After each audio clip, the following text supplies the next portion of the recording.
Narito tayo ngayon upang matunghayan ang napakainit, nagbabaga, talaga namang pinag-uusapan at latest na inaabangan ng lahat. Ang latest update sa buhay ni Ate Erika at ang gulong nangyayaring kasalukuyan sa pamilya nila.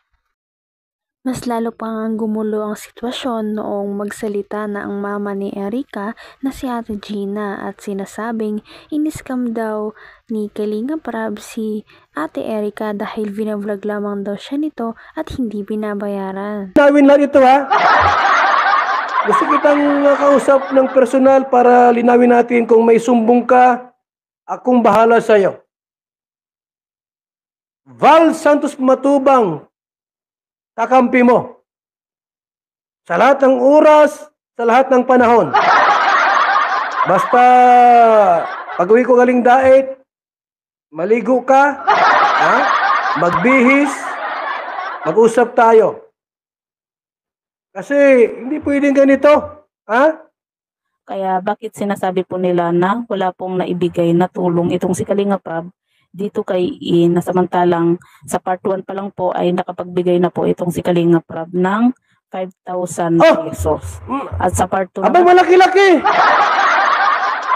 Ibig sabihin po, sa bawat vlog ni Kalinga Prab, bayad na pala kayo. Bayad na pala kayo sa bawat vlog. Wala ka nang hanap. Tapos masabi kang hindi naising ko walang binibigay si Kalinga Prab. 5,000. Ang vlog ko po, 2,000 lang ang vlog ko. Ay, mag-usap tayo dyan. naman po ay nagbigay din po itong si Kalinga Prab ng 4,000 pesos. Ganun May 4,000 din po sa pa. part 3 at part 4 nga po. Pero yun nga po ang mga kalingap sa part 3 at saka sa part 4. Ibig sabihin po mga kaibigan, mga kalingap, kapag i-vlog ka ng isang vlogger at binayaran ka ng 5,000, 4,000, 3,000 o 1,000, bayad ka na. Huwag ka na maghanap pa ng anumang tulong. Bayad na.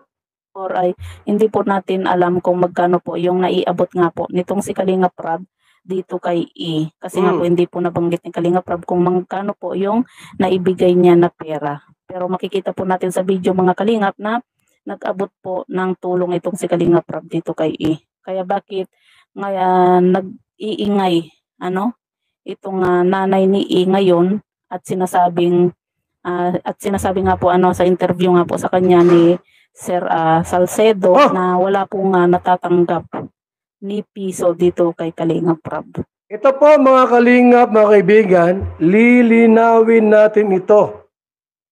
Handa akong tumulong kay Gina Zurita.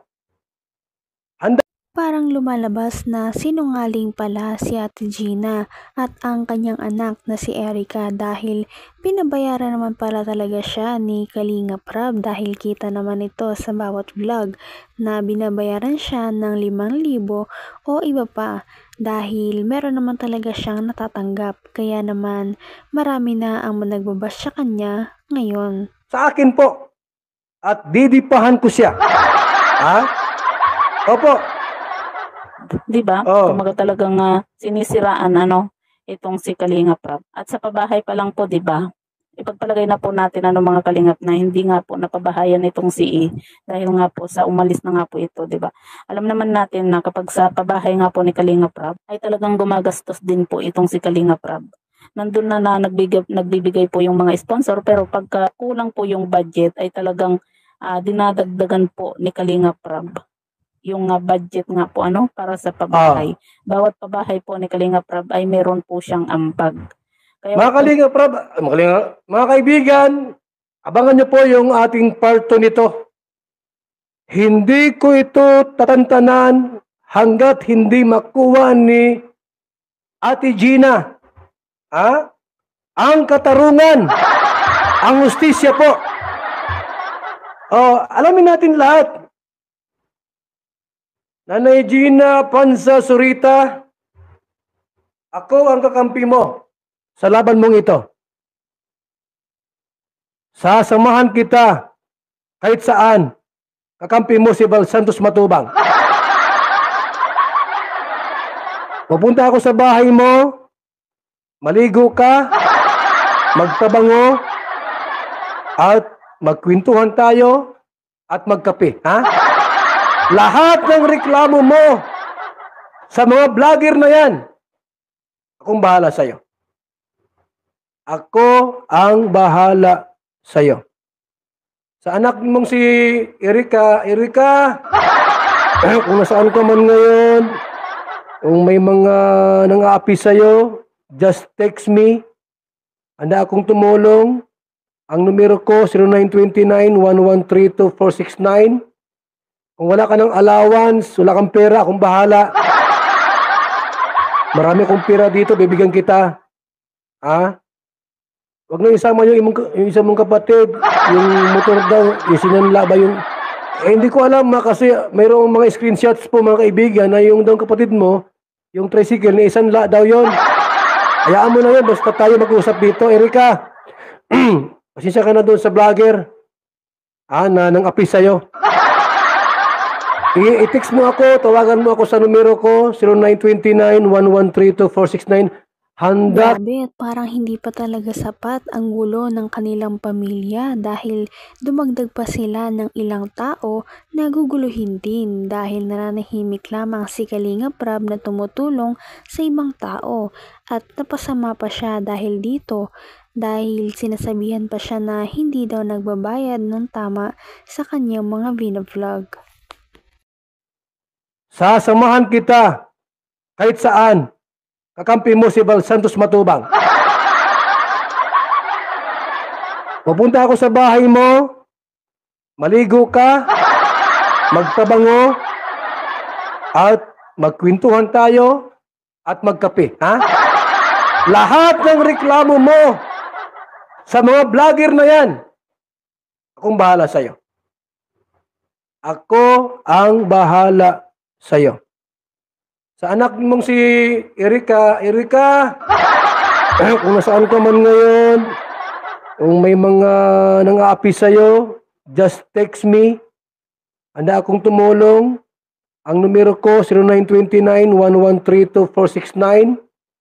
Kung wala ka ng allowance, wala kang pera, akong bahala. Marami akong pera dito, bibigyan kita. Ha? Huwag na isama yung isa mong kapatid, yung motor daw, yung sinanla ba yung... hindi ko alam kasi mayroong mga screenshots po mga kaibigan na yung daw kapatid mo, yung tricycle, na isanla daw yon. Hayaan mo na yun, basta tayo mag-usap dito. Erika, pasensya ka na doon sa vlogger. Na nang-api sa'yo. I-text mo ako, tawagan mo ako sa numero ko, 0929-1132-469. Handa kitang samahan sa laban mong ito. Tutulungan kita, anak. Yung nanay mo, akong bahala dyan. At anumang laban mayroon siyang ilalaban, handa akong kampihan. Nasa likod mo lang ako. Don't forget my name, Val Santos Matubang. Handang lumaban sa mga taong inaapi. Katulad ninyo. Punta ako dyan sa bahay ninyo. Ate Gina, nasaan ka man ngayon? Gina Panza Sorita. Pupunta ako sa iyo, ha? Maligo ka, magpabango, magbihis ng maganda at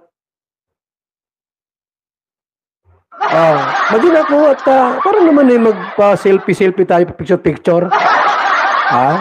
Salamat po sa nagbigay ng itong ating pong ngayong topic. Ako po'y naawa talaga dito po kay Gina Panza Sorita. Grabe talaga ang mga revelasyong nalaman natin sa video na ito. Ano na kaya ang mangyayari sa pamilya ni Ate Erika? At hanggang dito na lamang muna magtatapos ang ating napakainit, nagbabaga at pinakainaabangan na latest issue ni Ate Erika. At yan ay pagpapatuloy natin sa ating mga susunod na video. Hanggang sa muli, maraming salamat sa panonood. Bye!